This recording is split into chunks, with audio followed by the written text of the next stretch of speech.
Hello and welcome to the video today. Coming off of the 2025 Masters, and after a little bit of time to sit and digest, we're going to take a look at the top 5 Masters of all time and where does Rory McIlroy's victory in the 2025 Masters rank amongst some of the greatest Masters ever. We'll have a category of honorable mentions, and then I'll break down the top 5. Certainly won't be breaking down the 2025 Masters as frequently as some of the other ones, just because we have a lot of those memories still pretty in the forefront of our minds, but some of the other ones deserve a little bit more context around maybe why they're in the top 5 or just some reminders of what took place. The honorable mentions list that I'm about to run through will just be in order from oldest to most recent Masters. There isn't an order for the honorable mentions. So, without further ado, let's hop into those honorable mentions. First one on the list, the 1935 Masters. That one is famously remembered for Gene Saracen's shot heard round the world, but there's a lot more to it. He had to play the next 3 holes even just to get into a playoff, which he successfully did. Saracen talked about how those were perhaps the 3 most nerve-wracking holes he'd played ever in competitive golf, just because he had that spectacular 2 on a par 5, but then had to follow it up with 3 pars. Did so to get into a playoff. Playoff took place the next day, and it was a 36-hole playoff. Remember, this was just the second Masters, and it wasn't even called the Masters back then. And Saracen ended up winning the new tournament, and the rest is history, but certainly a memorable one, and one that should be remembered forever, not just for the historic shot, the shot heard around the world, but also the fact that he still wasn't done and had to follow it up the next day in a playoff of 36 holes. I think is it's incredible, and would be fascinating if they kept those times up for a 36-hole playoff rather than going into sudden death, which is what we have in place now. The 1975 Masters, I have that in my honorable mentions list. Now, that might be a little controversial for some people, but I'm going to attempt at least to make a very compelling case for my number 5 Masters. So a lot of people would have 75 in the top 5. Jack Nicklaus, Tom Weiskopf, and Johnny Miller all dueling, battling it out for the green jacket. And it is a great Masters. It's one that is certainly memorable, but I have it just outside of my top 5. It would almost certainly be at number 6. I can pretty confidently say that. But like I said, I'm going to try and at least make the case for number 5. 1989, pretty wild final day. A lot of comers and goers, similar to the 2011 Masters. But instead, in 89, it comes down to a playoff. Scott Hoch and Nick Faldo. And, man, that 2-footer that could have changed the life of Scott Hoch and how we remember him. And Nick Faldo, too, because Nick Faldo ends up winning on the second hole in the playoff on the 11th. And that's the first of 3 green jackets for Faldo. But who knows what the rest of his career looks like, Nick Faldo, if he doesn't end up winning that Masters. He's definitely remembered as one of the greats, but one less major, that's a lot when you get remembered. So just a crazy Masters, and one that's certainly worth revisiting. The 1996 Masters, also won by Nick Faldo, but that's more remembered for Greg Norman's infamous collapse. He, on Saturday night, as he's leaving, is told by someone to his face, "Well, Greg, not even you could F this up." And Peter Kostis goes, talks about Greg Norman's grip and how he's changing his grip, and there's a report on it that Greg Norman ends up seeing and gets mad at Peter Kostis, calls CBS, and Kostis is thinking, Well, if you're worried about what I'm saying, then he's in a lot more trouble than what I recognized. And boy, was he right. Norman ends up faltering throughout the final round, and that clears the way for Nick Faldo to win his third and final green jacket. The 1999 Masters, which is one that I wasn't really aware of until No Laying Up did their majors deep dive on the 1999 majors. And wow, this one, talk about how close Greg Norman came to winning. This is probably as close as it gets, with the exception of maybe a couple others, certainly the one where he was in the playoff. But 99, Norman has a legitimate chance, but it's Jose Maria Olazabal who wins his second green jacket. And that one is worth rewatching if you are a hardcore golf fan, and hearing the roars for Greg Norman. It's pretty mind-blowing. The 2001 Masters, Tiger Woods completing the career Grand Slam. He's paired with Phil Mickelson. David Duval is in the mix and had a really good chance at least getting into a playoff, if not winning the whole thing. But Tiger ends up completing the Tiger Slam and does it in some pretty interesting fashion. Doesn't do it the way that he did in 1997. He had to earn it in every right. 2005, that's the same thing, except it does go into a playoff. Him and Chris DeMarco pull away from the field. Had Tiger Woods not played that week, Chris DeMarco wins by 7 shots, which is still like, wow. That just goes to show how great of golf Chris DeMarco played. Everyone remembers the famous shot, Tiger Woods on 16, where it just hangs on the edge and the Nike logo is staring right back through everyone's soul, and drops for his birdie 2. But he bogeys the next 2 holes to get into the playoff, does Tiger. And they go back to 18, and Tiger ends up being victorious in a playoff. And then 2011. Look, if you thought the 2025 Masters that we just saw was wild, with really about 3 or 4 main key players that had a legit chance at winning, multiply that by about 3, because there were probably 12 players that really had a shot at winning the Masters that day. 8 different players held or shared the lead during the final round in 2011. Charles Schwartzel ends up being victorious by holing out on the 3rd for eagle. He bogeyed the 4th, parred 5 through 14, birdies 15, 16, 17, and 18 to get the win, but there were comers and goers. It was truly a wild, wild roller coaster ride. Tiger Woods hits 2 or 3 of his greatest shots ever in that final round alone, but because he doesn't win it, those are widely forgotten about. But man, it was a crazy, crazy whole final round. Not just the second 9, but the whole round was bonkers, and one that I would recommend rewatching also if you are a golf fan in any capacity, especially if you haven't seen it in its entirety. That's one that, wow, it's forgotten about for all of the chaos.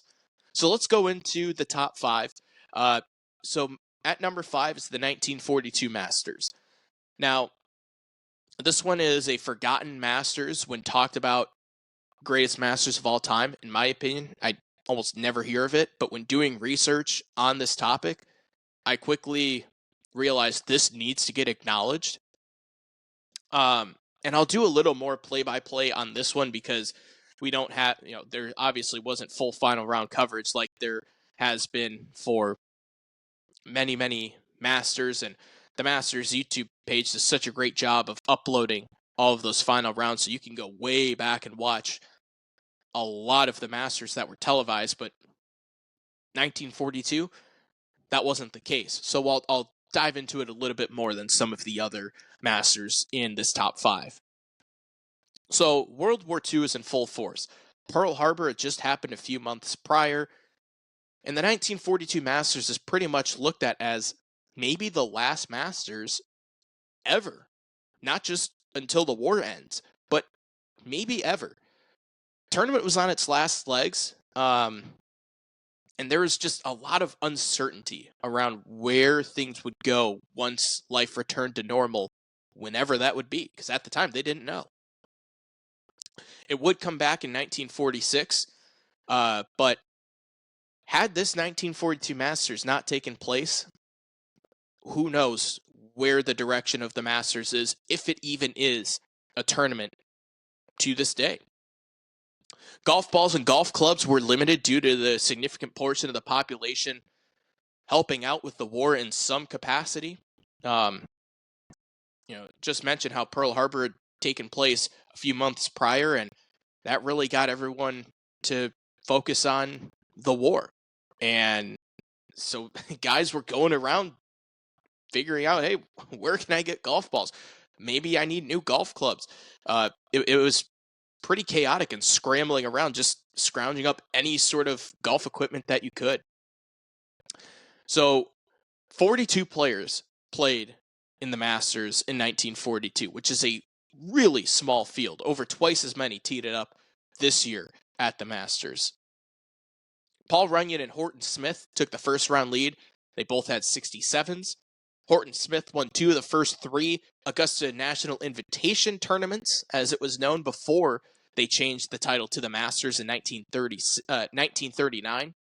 Bobby Jones had to be convinced by his co-founder Clifford Roberts about calling it the Masters. Jones didn't like it, but after a few years of convincing, they eventually changed it in 39, and the name has stuck ever since. Byron Nelson backed up his 68 with a 5-under 67 to take the lead at 9-under over Sammy Bird, who was at 8-under par.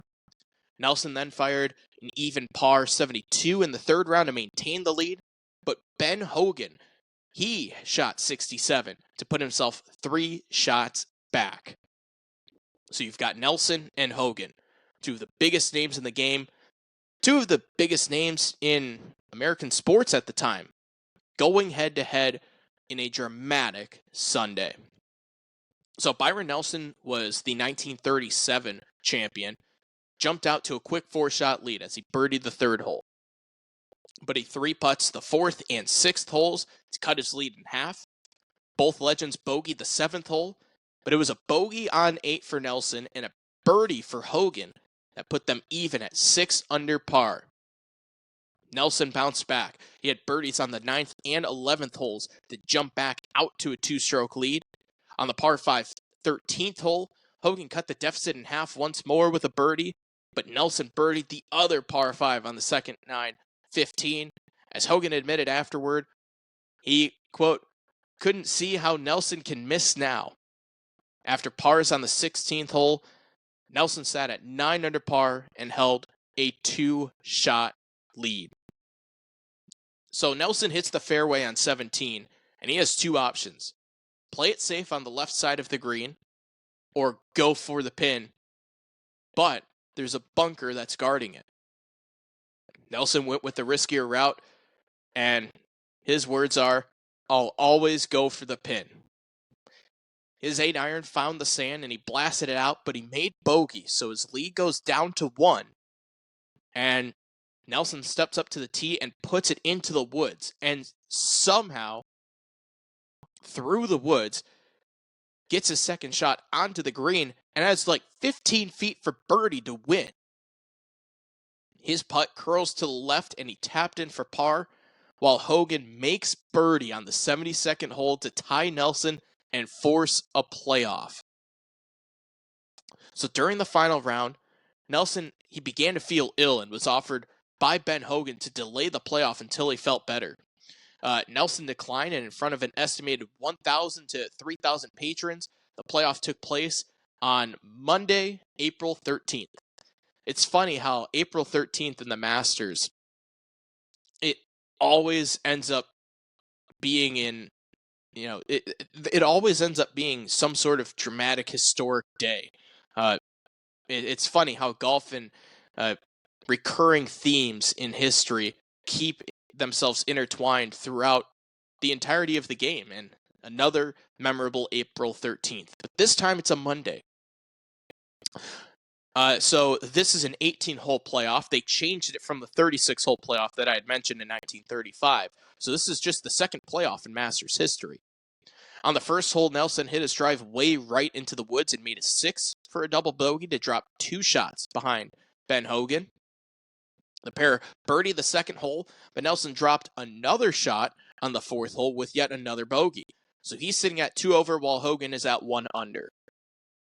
On the sixth hole, a 2-shot swing took place when Nelson birdied the par 3 while Hogan bogeyed to drop the margin to just 1 shot. The birdie for Nelson started a phenomenal 8-hole run that it's up there for one of the best runs, not just in Masters history, but major championship history. So Nelson eagles the 510-yard par 5 8th hole to capture the lead at 1 under. Hogan bogeyed the 10th hole to give Nelson a 2-shot lead. Nelson then birdies the 11th, 12th, and 13th holes to go 6 under par in 8 holes as his lead grew to 3 shots. Birdies Amen corner. And you're thinking, well, that's pretty darn good, right? Well, Hogan also birdied 11 and 13. So they're playing Amen corner about as well as any pairing has ever played it.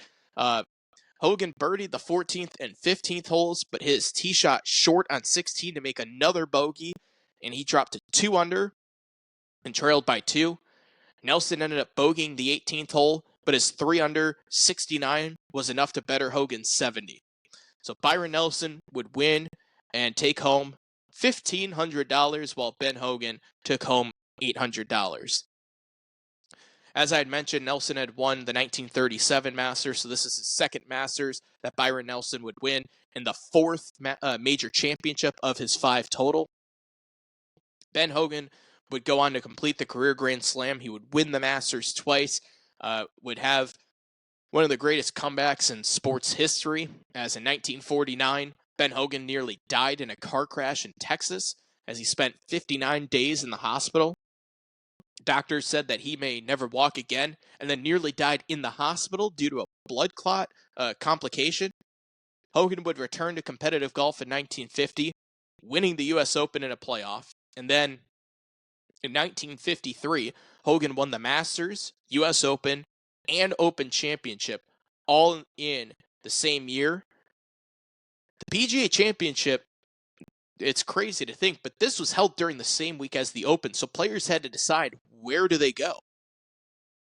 Hogan obviously heading over to play in the Open. Otherwise, Hogan might have won all 4 majors in the same year. And so that 1953 season where he achieved the Triple Crown is one of the greatest golf seasons ever, and one of the most accomplished years in golf for any individual player. And that really is about it with the 1942 Masters. I mean, you think of 2 of the godfathers of American golf going head-to-head on Sunday, and then in the playoff, you've got the war going on, the uncertainty of whether this new championship, which had been created less than a decade ago, would even last. Would it come back after the World War? And without those 2 putting together a memorable performance, like I said at the top, who knows where the future of the Masters goes? Who knows if we even have it? And we certainly owe a lot to Byron Nelson and Ben Hogan for maybe saving the Masters in an unbelievable Masters that took an extra day and 90 holes. So, number 4. This is where I put the 2025 Masters. I put it just above 42 and 75. Won't go into as much play-by-play detail as the 42 Masters because it's still really fresh in our minds. But that roller coaster ride was unbelievable. The whole week, it seemed like there were moments, even on Friday and Saturday, that felt like Sunday. And on Thursday, you're looking at Rory McIlroy with those 2 double bogeys on the second 9, sitting at 4 under, and you're going, oh, maybe this is the year. And then in 2 holes, maybe this isn't the year. Justin Rose firing that 65 in the first round, and then the 66 bounce backs on both Friday and Saturday, and Rory having 6 consecutive threes to open up the third round on Saturday. It looks like it's going to be this duel between Rory and Bryson, and probably one of the things that I'll remember the most is that time between the third round and the final round was some of the most exhilarating build-up for just any championship in any sport I can recall. There was so much energy going into Sunday and even on Sunday, waiting for Rory and Bryson to tee off, and they're at the practice facility right a mere couple of spots away from each other. They're in the same camera shot. It was truly an experience. And then the way how it all unfolds, where it doesn't turn out to be this duel. It turns out to be Rory breaking out to the big lead, losing the lead, hitting a combination of some of the greatest shots the Masters has seen and some of the worst shots the Masters has seen. Justin Rose with those 10 birdies in the final round. Ludwig Åberg has himself a chance and plays himself out of it on the 71st and 72nd holes. Patrick Reed, had he putt a little bit better, probably is in the playoff. Has a terrible 3-putt on 13. Holds out for eagle on 17, and that's where revisionist history starts to play in. You're like, wow, if he could have putt just a fraction bit better. And same thing for Justin Rose, who had thought he'd played himself out of the tournament with a 75 on Saturday. And all of the emotion attached to Rory with the 2011 Masters, where he held the lead and hooked it left on 10, the bouncing back 14 years later to birdie 10, but then holding the lead going onto 72nd hole, 1-shot lead, puts it in the fairway, and then ends up making 5 in a pretty dramatic fashion.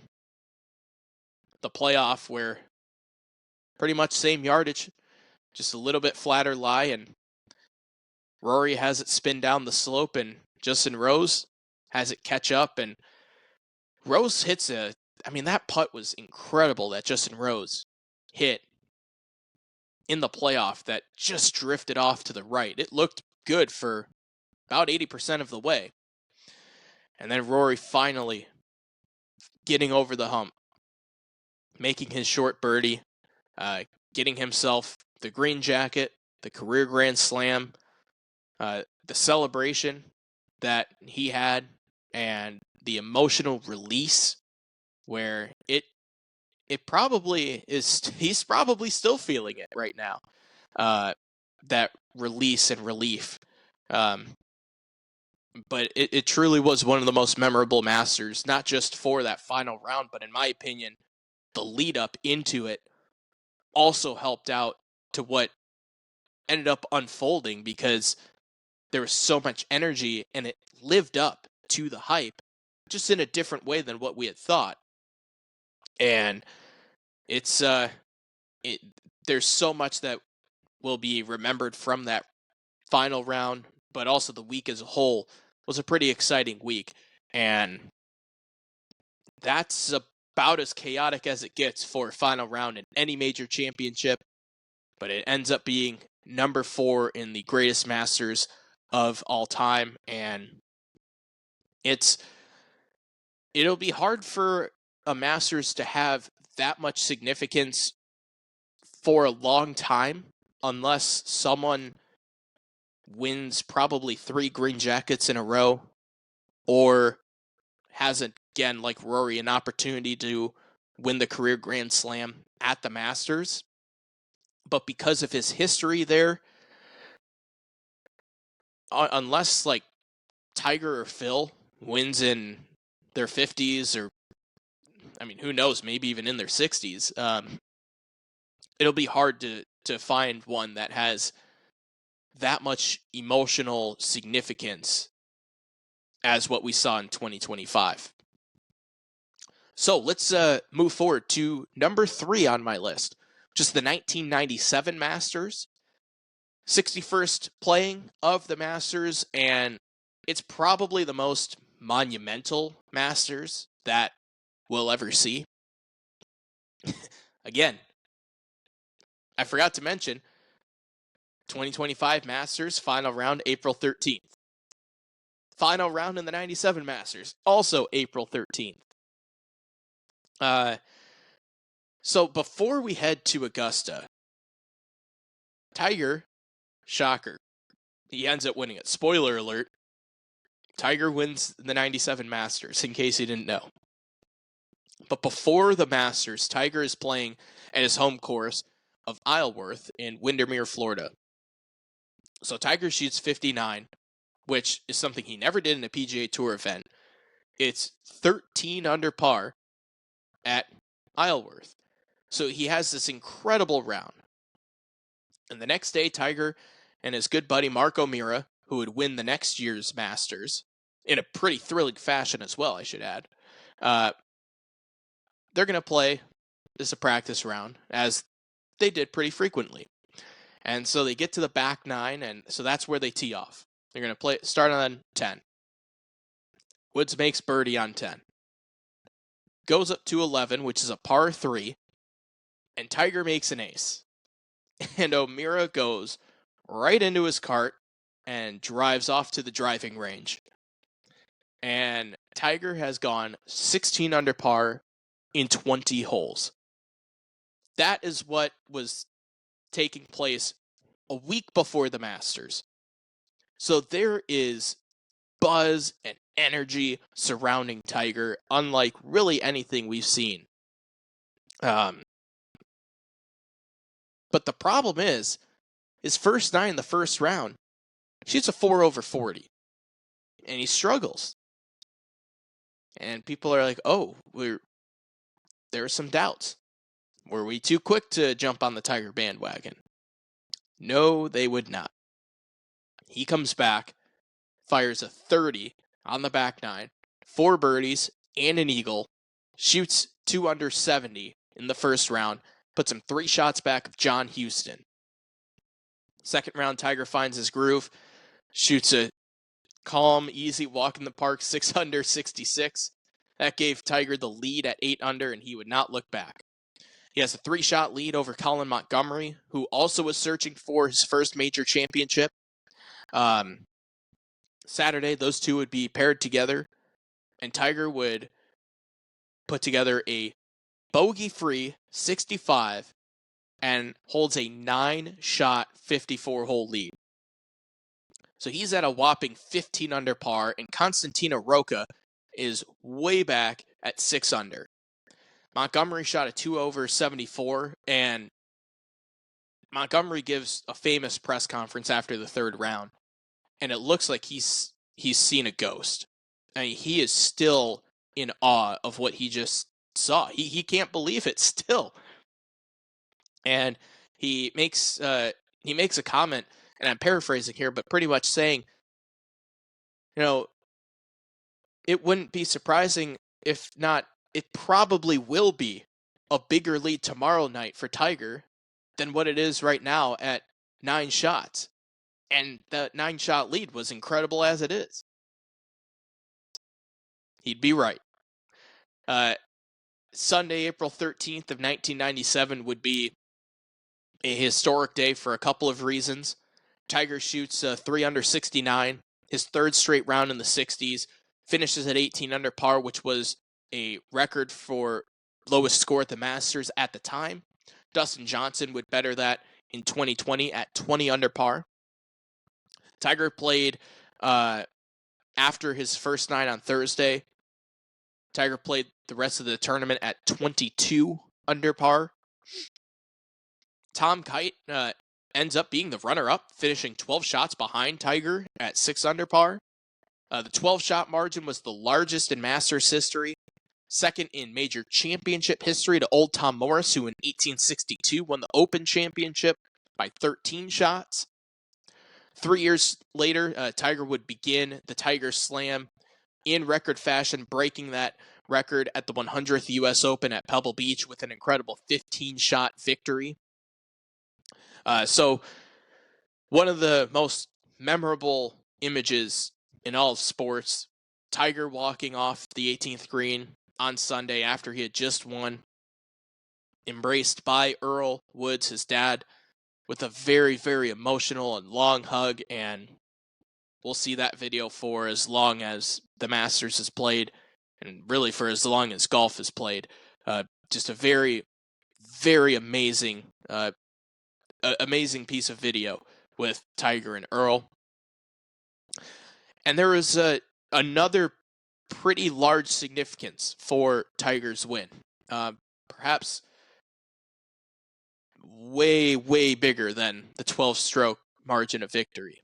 The co-founder of Augusta National Golf Club and the Masters, Clifford Roberts, was just a very racist man. One of the quotes from Roberts that has stuck around for a long time that people often think of when they think of Clifford Roberts is, quote, "As long as I'm alive, all the golfers will be white and all the caddies will be black." Well, when he was alive in 1975, Lee Elder would be the first black player to play in the Masters, which was 2 years before Clifford Roberts committed suicide on the banks of Ike's Pond at Augusta National. This moment for Tiger that I'm about to describe is one of those I wish I could be a fly on the wall moments for, and I get chills thinking about it. But when Tiger made his way into the clubhouse after his historic win, all of the Augusta National workers who were black stopped what they were doing and gave him a standing ovation.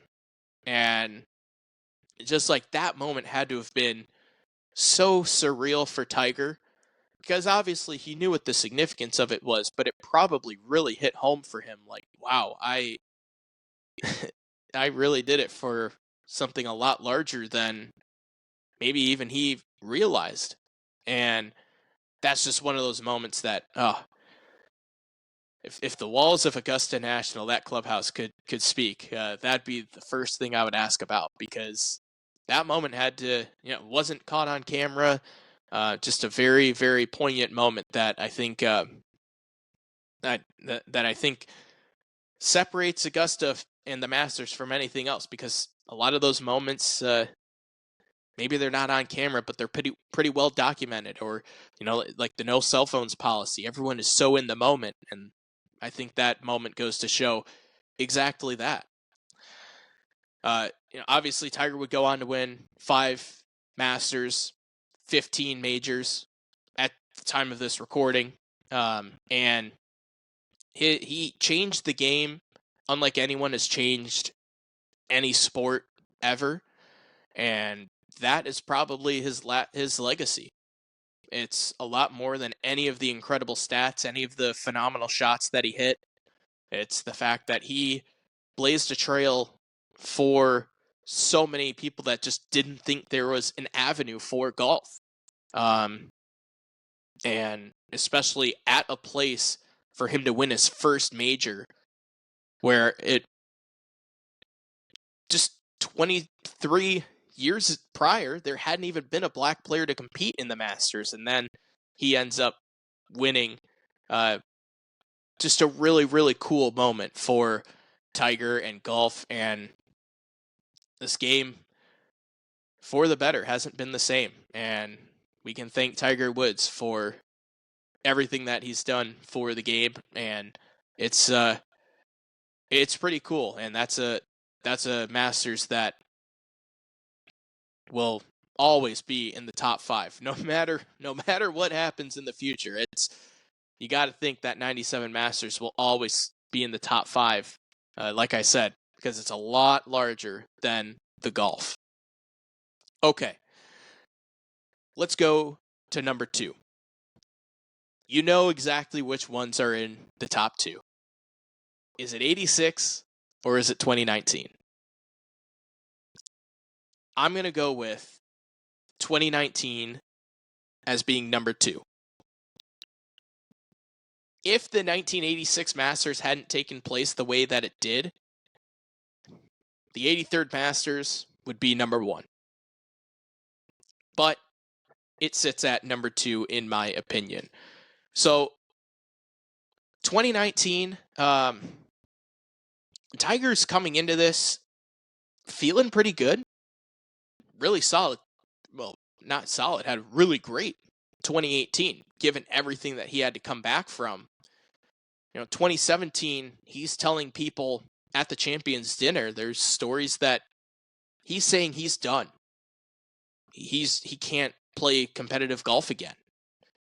All the surgeries and all of the wear and tear that had been put on Tiger's body, he's telling people he's done.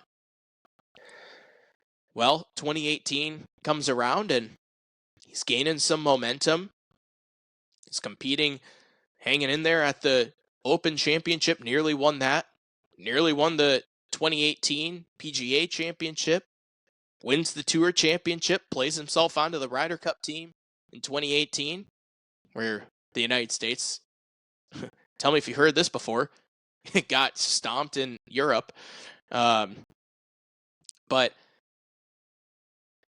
so he has that hot run at the end of 2018, and the winter break comes, and spring of 2019, he's starting to round into form again.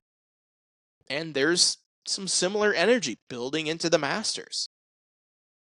So after the first round of the Masters, remember how I talked about history and things tend to repeat in either people or dates or tournaments or whatever, they keep being intertwined? Well, Bryson DeChambeau and Brooks Koepka are tied for the lead after the first round of the Masters in 2019. They both shoot 66. That puts them at 6 under par, one shot ahead of Phil Mickelson. Bryson and Brooks just inevitably end up matching up with each other in some fashion. Whether they're buddies, they're rivals, it doesn't matter. Same team, different team. They always end up coming together in some way. And of course, they ended up being tied after the first round of the Masters. Tiger shoots 2 under 70, puts him at 11th. And there's that stat before what took place in 2025 with Rory. There was a stretch of that was the worst first round.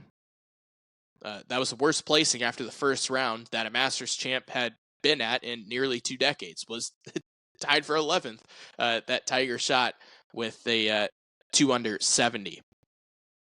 Second round, Tiger ends up shooting 68, gets himself T6 at 6 under, which is one shot back of a 5-way tie for the lead. Jason Day, Brooks Koepka, Francesco Molinari, who won the 2018 Open Championship, Louis Oosthuizen, who always plays Augusta well, and Adam Scott, all are at 7 under, tied for first. In the group at T6 is Justin Harding, Dustin Johnson, and Xander Schauffele, and Ian Poulter and John Rahm round out the top 10.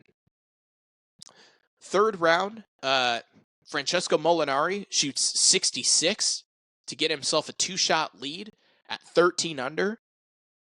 Tony Finau and Tiger Woods are each at 11 under, tied for second. Finau goes really low, shoots 64. Webb Simpson and Patrick Cantlay also shoot 64. And for the first time in Masters history, there were 3 rounds of 64 better shot on the same day. The field combined to shoot 80 under par in that round, which is the lowest in tournament history. Brooks Koepka, solo fourth at 10 under, shot 69 on Saturday. Ian Poulter and Webb Simpson are at 9 under, tied for fifth. So that brings us to the final round. And in the final round, well, before the final round, they move up the tee times on Sunday to the morning because they're anticipating big storms in the afternoon, and they don't want it to get delayed to Monday. So they look at the forecast and it's like, well, it's good enough to play in the morning, so put everyone in groups of 3, not the traditional pairings, and players would tee off on 1 and 10. So Francesco Molinari holds the lead through the first 11 holes. Doesn't really do anything all that spectacular. Bogeys 7, birdies 8.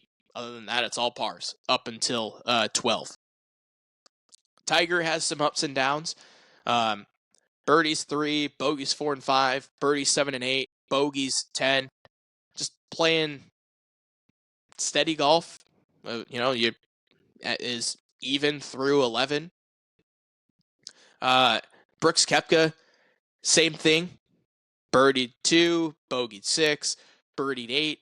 Not a whole lot going on. Xander Schauffele's scorecard is pretty full. He's got birdies on 1 and 2, bogeys 3, bogeys 5, bogeys 7, birdies 8, birdies 9, birdies 11. So he's all over the place. Mentioned Molinari, Tony Finau, same thing. Just 2 bogeys and a birdie going into 12. But the day would change at 12. Brooks Koepka, Ian Poulter, Tony Finau, and Francesco Molinari all find the water on 12. Tiger stays dry, plays the Jack Nicklaus shot right over the center of the bunker on 12, puts it on the green, 2 putts for par, and that is where the championship completely swung. Koepka did eagle 13, but Tiger birdies 13, gets himself to 12 under, pars 14, steps up to 15, and he birdies it to get himself to 13 under, taking the lead. Patrick Cantlay actually eagled 15, got himself up to 12 under at one point, but bogeyed 16 and 17 to take himself out of contention. Molinari, who is tied with Tiger for the lead on 15, had to lay up on the left side and hits a wedge shot, and he looks like he hits it pretty well, but it hits a tree and drops into the middle of the pond. So he has to take a drop and finds the water for the second time in 4 holes and makes his second double bogey in a 4-hole stretch, drops himself down to 10 under and pretty much out of the tournament.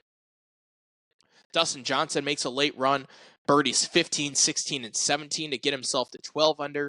Brooks Koepka, after his birdie on 15, pars out to finish at 12 under.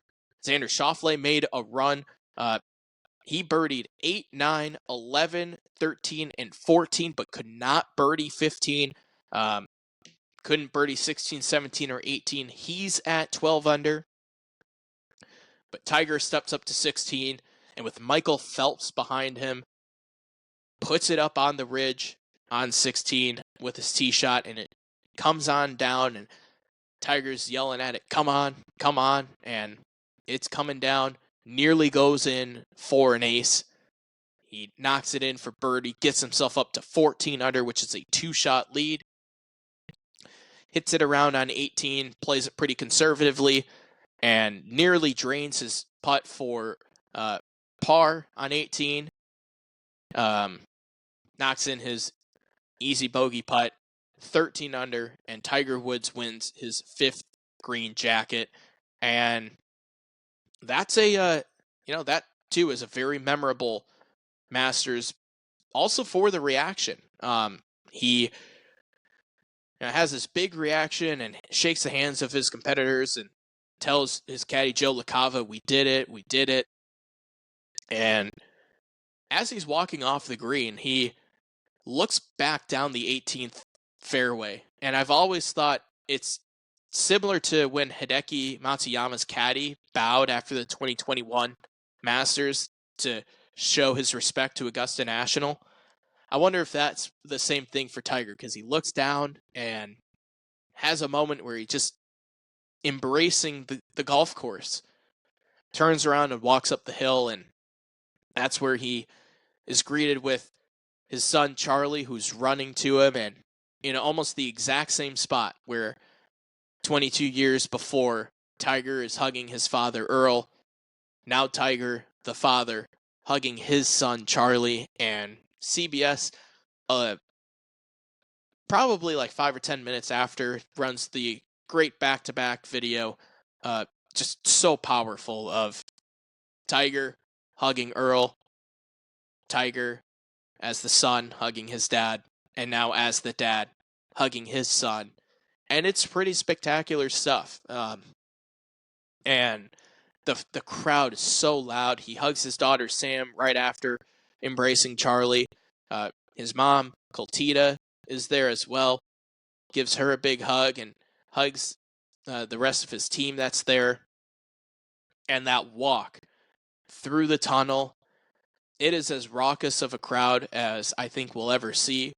Nick Faldo correctly points out that that's, I'm paraphrasing, that it's the wildest scene that we'll ever see in golf.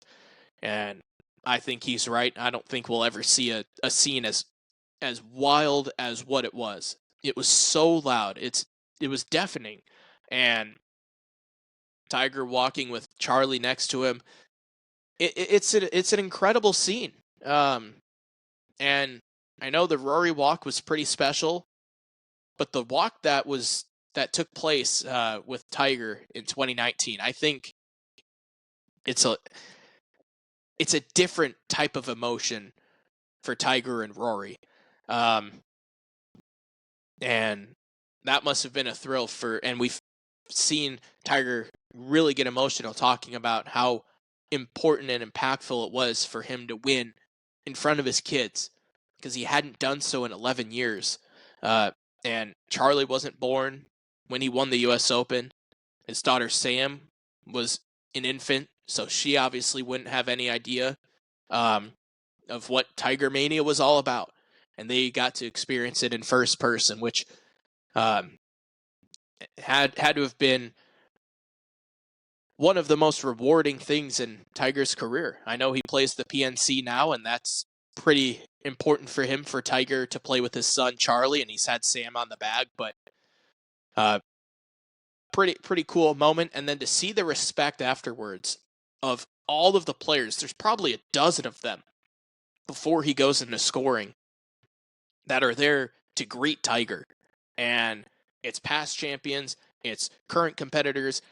Brooks Koepka comes up and shows his respect to Tiger as well after, which is pretty phenomenal that Koepka, right after, there's been a lot of talk of how do you treat the media and how do you show your respect after coming so close in a major. I thought Brooks was outstanding that day in the way how he handled himself, and it was a pretty momentous occasion. And eventually Tiger comes back after the green jacket ceremony in Butler Cabin, and he talks with Nick Faldo and Jim Nantz for an exclusive interview that just doesn't really happen. But given the circumstances that it finished earlier in the day than at night, they had that ability to. And he further talks about the Masters and goes in a little bit detail about some of his shots. But 2019, seeing Tiger roar one last time, maybe we'll get it again. You just never know. But it's that and 86 that are top two Masters of all time. And without further ado, the number one Masters, 1986, the 50th playing of the Masters. And again, it ends on April 13th. That's when the final round is. So after the first round, though, Ken Green and Billy Kratzert are at 4 under with a 68. They share the lead. Second round, Seve Ballesteros bounces up into the lead with a 68, sitting at 5 under. Kratzert shoots an even 72 to remain at 4 under, and he's sitting 1 shot back. Third round, Greg Norman begins the 1986 year of the Saturday Slam with the third round lead. Norman famously held the lead after 54 holes in all 4 majors that year. So he's at 6 under after shooting 68. Ballesteros, Bernhard Langer, Donnie Hammond, and Nick Price are all at 5 under. Nick Price, you want to talk about a roller coaster. Nick Price shoots 79 the first round, 69 in the second round, 63 in the third round, which set the course record to get himself in contention. So, hey, we like to play how far back is too far back. Evidently, shooting 79 in the first round, you can still get yourself into contention. Unbelievable stuff. Jack Nicklaus is T9 at 2 under after going 74, 71, 69. And so he's 4 shots back. And when you load up the broadcast, CBS back then, they didn't show the full final round like we're privy to now. When they get on the air, there's not really a whole lot of mention of Jack. Gary Player is there, and he's saying, Seve's the best player in the world, and he thinks he's going to win. Greg Norman, man, he hit some shots early that the way that he finished, man, he hit his iron shots. I mean, there are some that he hits awful shots. I mean, if you thought Bryson hit his irons bad in 2025, look at some of the shots Greg hit in the final round. I mean, they are just brutal shots but he plays his way back into it as the back nine goes on, second nine goes on. But they have Gary Player there talking about giving his insights, which I think is pretty cool. But on the second nine, Jack Nicklaus, he makes birdie on 9, and CBS shows that, and they're like, oh, okay, he made a birdie, got to 3 under, and that's the attitude that they give. Well, he steps up to 10 and makes birdie, and that got the attention of CBS, and they're like, whoa, wait a minute. Okay. Maybe Jack has a chance. Birdie's 11, does Nicklaus. And now he's in the hunt. He's sitting at 5 under. He bogeys 12 to put himself down to 4, but then has a chance for eagle on 13. Misses his eagle putt, gets him at 5 under. Meanwhile, earlier in the round, Bernhard Langer got to 6 under and tied Greg Norman for the lead, but doesn't make a birdie after that and plays himself out of contention. Seve, birdie 7, and him and Tom Kite playing in the same pairing, both eagle the 8th, so Seve's up to 8 under in the lead. Tom Kite is right in the mix at 5 under. Seve would have a second eagle later in the day.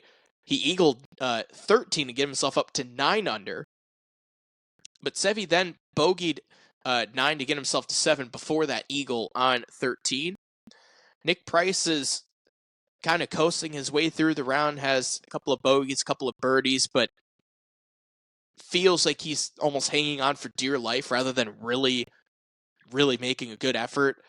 They talk a little bit about Jay Haas throughout the round, but he doesn't really do a whole lot. He shoots 67, but it never felt like he was in contention. So Nicklaus gets up to 15, and he hits his famous shot, where he hits that second shot, walks after it, puts it on the green, knocks in his eagle. He is at 7 under, and Ben Wright for CBS Sports says, "There's life in the old bear yet," which is such a great line as he gets himself to 7, and the place goes bananas. I mean, it is so loud. There are some roars for Jack that, I mean, it's so loud it sounds like when your mic is modulated. It's so loud that it actually doesn't sound good because the audio quality is so poor because they were just that loud. Jack steps up to 16 and has his son on the bag, Jackie. And he hits his shot, and Jackie says, "Be good." And as Jack bends down to pick up his tee, says, "It is." And, I mean, ball's in the air. It might have reached his apex, and Jack isn't even looking. He picks up his tee, and it nearly goes in. Almost spun in. And the broadcast is very quick to point out, Tom Weiskopf specifically is really hammering home that Jack Nicklaus can't see that far and probably has no idea where the ball is because his vision is so poor. I don't know why they felt the need to really hammer home that point, but they do. And Jack makes the birdie on 16. He's up to 8 under. Tom Kite, he's making a run on the back nine, birdieing 11, 13, and 15, gets himself to 8 under. Seve, after the eagle on 13, bogeys 15, eventually bogeys 17 and plays himself out of it. Tom Watson is in the mix for a while. He birdies 13, 14, and 15 to get himself to 6 under, but he needed a little bit more help and ended up bogeying 18, finishing at 5 under. Nick Price does birdie 14 and 15, but stalls out after that as well. But Greg Norman is on the move. After doubling 10, where he hit his shot into another planet on 10, hits this very awkward chip where like he just scurries it across the green into the bunker, makes a big mess of 10. Pars 11, pars 12, pars 13, and goes on the run. Birdies 14, birdies 15, birdies 16, birdies 17 to get himself up to 9 under. But Jack on 17, again, another famous quote. This time it's Vern Lundquist, who wasn't in the 16 tower. That was Jim Nantz, who was in the 16 tower. You had Vern Lundquist on 17, Pat Summerall on 18, and Brent Musburger and Tom Weiskopf were in Butler Cabin. So we all know the putt. Jack rolls it in for birdie from 18 feet, and Vern gives his big maybe, yes sir, as Jack lifts his putter in the air, gets himself to 9 under, and at the time, that gives him sole possession of the lead for the first time in the tournament. That's before Norman gets to 9 under. Nicklaus pars 18 and just gets into the house at 9 under par. Shoots 30 on the back nine, which tied the record for lowest second nine score. That actually is now 29, which was set by Mark Calcavecchia and David Toms. They did that in the 90s, but it tied actually Nick Price, who shot 30 on the second nine the day before, along with 4 others. So Norman gets up to 18, tied for the lead. Really great chance to win. Doesn't have his famous hat, by the way. He is hatless and has the long blonde hair going. And Norman, unable to make par. Has a par putt to tie and go into a playoff. Cannot make it. Makes bogey. There were some putts that Norman hit that were kind of perplexing throughout the day. And really all throughout the round, there are some guys that just completely misread putts. I mean, they're like a foot or two off on some putts. And Norman did that a few times, but was able to make up for it fairly nicely with his par saves. Couldn't do it on 18. Bogeys it for 8 under. And it's Jack Nicklaus who wins his 6th and final green jacket. They actually talk on the broadcast about it being his 20th major because that was still at the time where they were talking about some of the amateur championships counted as majors. Of course, now it's settled on just professional majors, but some of the amateur championships were included for quite a long time, which is why Bobby Jones had a ticker tape parade in 1930 after he completed the impregnable quadrilateral, as it was known at the time, winning the amateur championship, Open Championship, U.S. Open, and U.S. Amateur Championships. But Jack, with it now recognized as his 18th major, his 6th green jacket, both of them are records, and he talks in Butler Cabin just about how emotional it was for him to have his son Jackie on the bag, and how he wasn't playing his best golf coming into the round, but into the week, I should say, but he gets it done. He found a way to get it done, and Jack Nicklaus ends up with green jacket number 6, shoots 65, and he's talked about how he said he believed 66 would get him into a playoff, 65 would win it, and Jack Nicklaus proven to be right once again. So that's my list. That's my top 5. Um, Again, just to quickly recap what the list was: 1942 Masters at number 5, 2025 Masters at number 4, 1997 Masters at number 3, 2019 Masters at number 2, and the 1986 Masters at number 1. So that's my list. What's yours? What's your top 5? What's your favorite Masters of all time? And what do you think is the best? Because there's a difference between favorite and best. My favorite, for example, is the 2019 Masters. But what I think the best is the 1986 Masters. And actually, 1942 is quickly rising up to one of my favorites because the thought of those two legends going at it. So I want to know what your top 5 is, what your favorite Masters is, and what do you think is the best? Is your list different than mine? It'll be fun to compare and have some fun conversations about where your top 5 stands against others. So that is our video. Hope you enjoyed it. If you like more, comment down below. If you want more videos like this, do you want more look backs at previous major championships? We could do this for the other ones as well, not just the Masters. Maybe you want some more lists out there. Let me know what you want in the comments down below. Hope you have a great and safe day, and we'll see you next time.